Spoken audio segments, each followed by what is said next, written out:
How you said you didn't know he's a national master, but when you start that game and you're on board one, how's that feel? Yeah, no, it was good. I get a lot of time. What do I do? I wear one of those. We can hear it. We just need two people to Should have I one. like get down so you can Yeah, see yeah, me? sure, sure. Cam sat on the ground, but Okay, I'll take a knee. yeah, take a knee. Okay. Yeah, no, I didn't know your rating. But when I took on C3 and you recaptured with the B pawn, I was like, okay, this guy's good, because I knew that was like the best move. I felt like an amateur would have played queen takes C3, but when you played B takes C3 in the Nimzo, I was like, in that specific position, B takes C3 was a lot better. I think so. Yeah. I forget why it was better, but I remember seeing like, oh yeah, B takes C3 is the superior move, and then you played that, and I was like, oh damn, this guy's pretty good. So that was interesting. We were looking at that in the booth because you had these double pawns temporarily, but you were able to just push the pawns and get rid of that double pawn weakness, and you opened up the B file, which you eventually put your rook on. The G file, you mean. Well, B file. on Oh, wait, both. on I use the both. B and the G file. Yeah. Yeah. Yeah. I mean, B takes C3. I think the reason why I didn't want to take with the queen is you have ideas there later to play knight e4 Yeah, in no, certain that's what I was- positions, that's what I was, you know. which is something I didn't want to happen with the knight attacking the queen. And I know that structure is weakened, but I have the bishop pair, and that compensates. What were you looking at after the game? Because I saw you having a conversation. Was there something specific, some position that you were talking about? Well, if the two things I said, I was like, well, I shouldn't have retreated with I shouldn't have played queen d8. I should have just like Yeah. tried as hard as I could to play b5. 95? B5. Pawn With the b5. pawn. Oh, so you want to play b5 there? Because we were looking at knight e5 in that position. Knight e5. Yeah, knight e5. Yeah.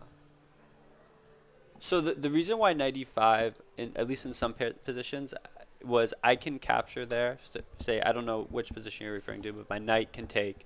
And whenever the d7 knight moves away, I'm able So to this is take the after knight bishop on. takes after bishop takes knight and you take back gf. Oh, then knight Knight e5. e5. That's interesting. I was gonna if that was played, I was gonna take on f6 Mm-hmm. to weaken. Well, maybe I wouldn't have taken on f6. Maybe I would have gone back to e2. I have the opportunity to take on f6, but after knight takes, queen takes, g takes, both the g file is open for both sides, so it's kind of just everything's gonna trade there maybe. So maybe I just go back to e2. I try to play f4 to get the knight away. If the knight on e5 goes to g6, I can take on f6. I consider some of that. That's interesting. I do agree with Sam that the queen should stay on that. If you're going to play queen a5, attack the a pawn, pressure, and then play a6, you want to be really consistent and just play it. And I've been learning the Nimzo for a little bit, not super long, and I don't remember all the theories, so I was very happy that I wasn't completely lost out of the opening. Yeah. It took like, okay, my knees hurt. Oh, yeah, sorry. for sure. Yeah. Oh, we can still see. Perfect. Yeah, perfect. Yeah. It, there were like, there was like I'm trying to remember when it was going on. Like, after c5 and you played what did you play after c5? c5 I pushed, I think. Yeah. After e6, I remembered e6 was probably the right move there. And then after the exchanges, I couldn't remember whether I should play queen a5, g5, or We were looking at g5. Yeah, there and were some Alex, lines the where other G- Alex didn't like g5. I was like, oh, g5's no, kind of for me, interesting. G5. Yeah, for you. There are some times when G5 for black is the move, and there are some times when it isn't. So I just couldn't remember.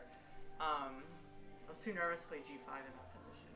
Because like G5, Bishop G3, Knight E4, like was an idea with my rook on E8. Yeah, with knight e4, I like that better. Because definitely, I have like only a tiny bit of knowledge in that position, but if you play g5 with the idea of trying to win the d pawn, it's too greedy. You're gonna get your weak king side. The d file is gonna be open.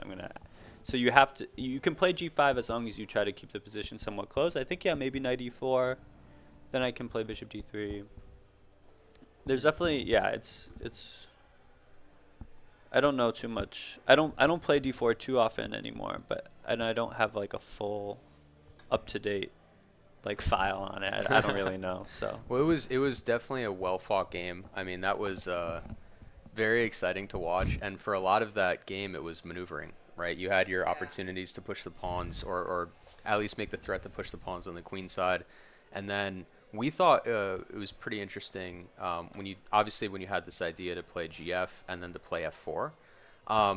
Your decision to sack the rook, very interesting to sack the rook on G7. G7. It seemed to be perfect, but what went into that? I think rook takes G7 is winning, right? Yeah, I probably should have. I mean, I don't think I could have played G6 on the move before because you have Bishop G6. I'm gonna sacrifice as well. Yeah. Yeah. If Yeah. I had an extra move, I could have played G6 with my knight on E8, and it would have been. An F8. Yeah. Prolong the game a little bit more. Yeah. I think at that point it was pretty. It was getting really dire. Yeah. I mean the decision to take first of all, to allow to, I can take the G pawn with my G pawn. I have the half open G file I can use later, and yeah, the fact that the pawn can go to F4 is very important because, as you were saying, like knight can go to E5 in certain positions. That just kind of really limits the knights. Like I have the bishop pair versus the knight pair. Like classically, I want to try to limit the outposts and then use the bishops in the open position. And so playing F4 was just like, yeah, that idea, so that the knight can't go to E5, the piece can get activated, the knights are kind of just stuck there, and then I can continue the G file plan. And I hadn't planned rook takes G7 in advance, but I knew I needed to get to the G file. I was gonna maybe double, but then after King H8, I noticed that it's at least a possibility. So I calculated it, and it did seem winning. It's just the pressure on the dark squares is just way too powerful. Is there a way we can look at the game while talking, or? We tried to get this set up. We actually can't control any of the stream from in here. They have really? the DGT set up and connected to OBS in the other room, but yeah. How did So you watch the game? because we can see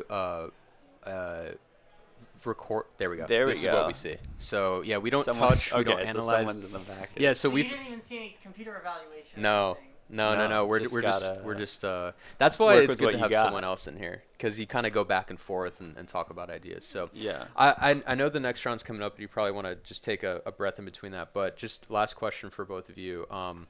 We just finished round 3. Yep. 3 and 2. What are your expectations or hopes for the rest of the tournament? Like, where's your mindset right now? Well, I always have very high expectations. I hope I can finish 4 out of 5. And you'll have to play Alan eventually, and that'll be a good game. Yep. Alan, I think Daniel is also a Masters in there, and I saw some other people who seemed like they know what they're doing. So I don't know. I would like number 1, baby. Number 1. Let's just do it. We're gonna win it. All right, so that's what you know. When you come to Bushwick Chess Club tournament, especially the ones at Brooklyn, people are coming to We're win. killers. Yeah. They're coming for your heads, and that's why Bushwick Chess Club has the nickname Bushwick Barracudas. Bushwick Because they Barracudas. smell the blood in the water and they go. My goodness. Thank you so much. This was great to Thanks, talk to y'all Matt. after, and best of luck for the Appreciate rest of it. the tournament. All right, Tucker, we're